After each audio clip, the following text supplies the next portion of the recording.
नागपुर में और जबलपुर में। मैंने बोला ऐसा करते हैं, आप मेरे को एक्साइटेड करो, मैं आपको करती हूँ। थैंक यू, आप लोगों में बहुत जोश और जुनून है, बहुत खुशी होती है आप सबको देख के। इतनी खुशी तो मुझे अपने बच्चों को देख के भी नहीं होती जितनी आपको होती है।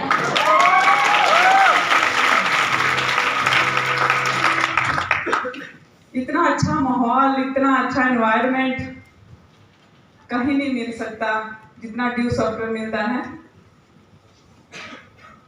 एक औरत की जो दौड़ होती है ना, वो घर की चार दीवारी में ही होती है ज्यादातर। यस, पर ड्यू सॉफ्ट में आके सभी औरतों को अपनी चार दीवारी से बाहर निकल के अपना हुनर दिखाने का एक मौका मिलता है। और मैं देख रही हूँ कि एक साइड में पूरी औरतें ही बैठी हुई हैं। बहुत अच्छा लगता है, क्योंकि जब हमने ज्वाइन किया था तो गिनी चुनी हम 4-5 औरतें ही होती थी सेमिनार में। एक मैडम होती थी साधना मैडम, मैं होती थी, सुनीता अत्री मैडम होती थी, और 1-2 और होते थे, बाकी सब आदमी होते थे। तो कई बार मुझे ऐसा लगता था कि हम लोग कहीं गलती तो नहीं कर देते सेमिनार में आके। पर आज मुझे लगता है कि अगर हम लोग उस टाइम नहीं आते सेमिनार में तो आज ये औरतों का काफिला नहीं तैयार होता। आज से 19 साल पहले हमने शुरुआत की थी ड्यू सॉफ्ट की। जैसे कि संजय चौधरी सर आपको बता ही चुके हैं पहले कि सर कैसे होते थे, काले काले और बदबू आती थी।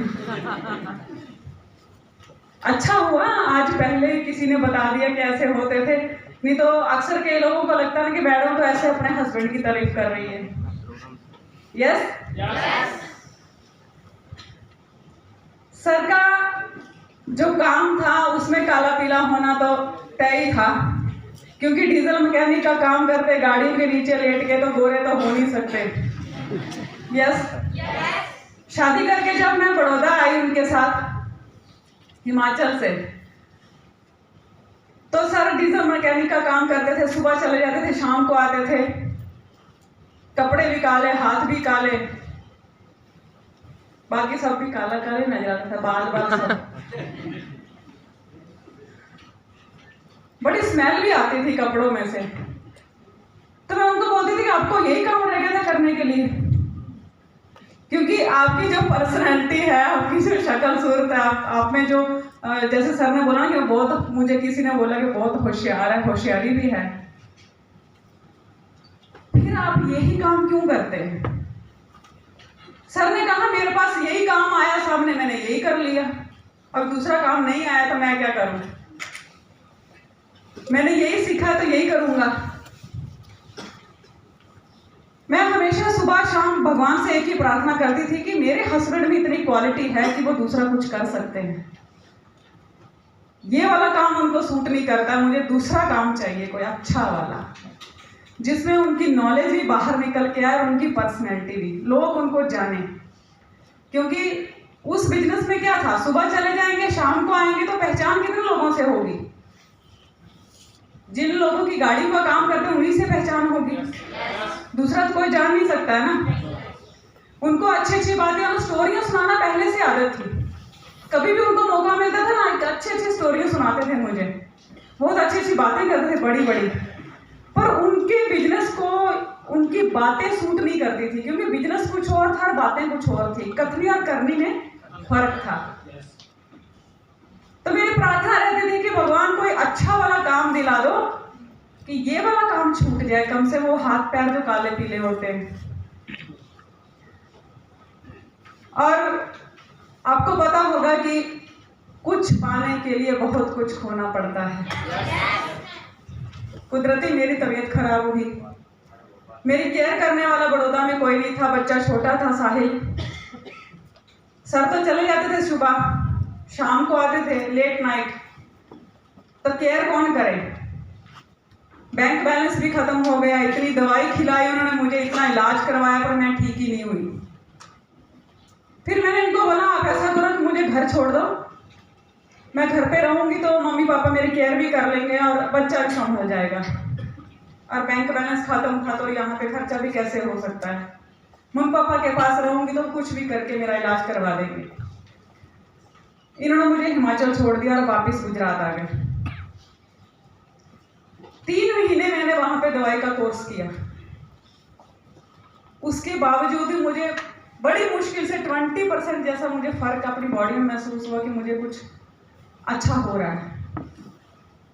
तो मैं अपने मम्मी पापा के पास मिलने गई। वहां पे मेरी मौसी ने मुझे ड्यू सॉफ्ट का प्लान दिखाया। मुझे उन्होंने कहा कि तुम गुजरात में रहते हो, तुम ये काम कर सकते हो, क्योंकि गुजरात बहुत बड़ी सिटी है। वहाँ पे बड़ौदा में आप जहाँ रहते हो, आप बहुत सारे लोगों को भी जानते होंगे, आपका काम बहुत अच्छा चलेगा। मैंने प्लान देखा, मुझे प्लान अच्छा लगा और मैंने भगवान से मन ही मन प्रार्थना की कि भगवान, शुक्रिया अदा किया उनका कि ये वही वाला काम है जो मैं चाहती थी।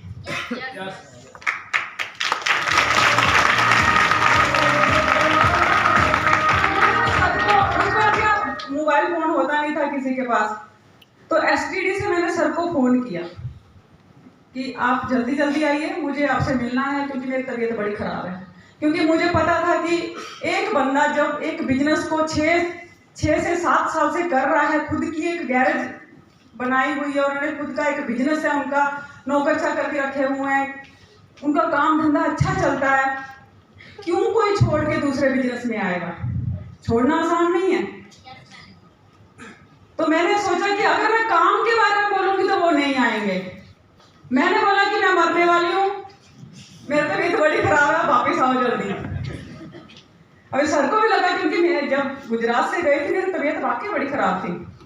उनको भी ऐसा लगा कि शायद ज्यादा बीमार हो गई है। तीसरे ही दिन ये वापिस आ गए और आते ही मैंने ड्यू सॉफ्ट का प्लान दिखाया। प्लान देख के मुझे बोलते हैं कि पहले ये बता कि तू दवाई खा रही है ठीक होने के लिए कि पागल होने के लिए?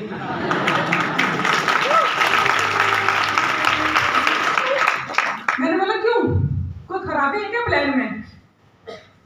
ऐसा कैसे हो सकता है कि 2 लोगों को ज्वाइन करो और 6 लाख महीने का आता है? ऐसा कैसे हो सकता है? ऐसा नहीं हो सकता। मैंने बोला सब हो सकता है, बहुत सारे लोग कमाते हैं, आपको पता नहीं है। मुझे बोलते हैं कौन लोग कमाते हैं? मैंने बोला मैं आपको मिलवाऊंगी उनसे। तो मैंने उनको अपनी अपलाइन से मिलवाया। अपलाइन से मिलाया तो मैंने उनको बोला कि सर आप खुद ही इनको प्लान दिखाइए, क्योंकि ये मेरी बात नहीं मान रहे, मेरे ऊपर इनको यकीन नहीं आ रहा कि 2 लोगों को ज्वाइन करने से 6 लाख महीने का आता है।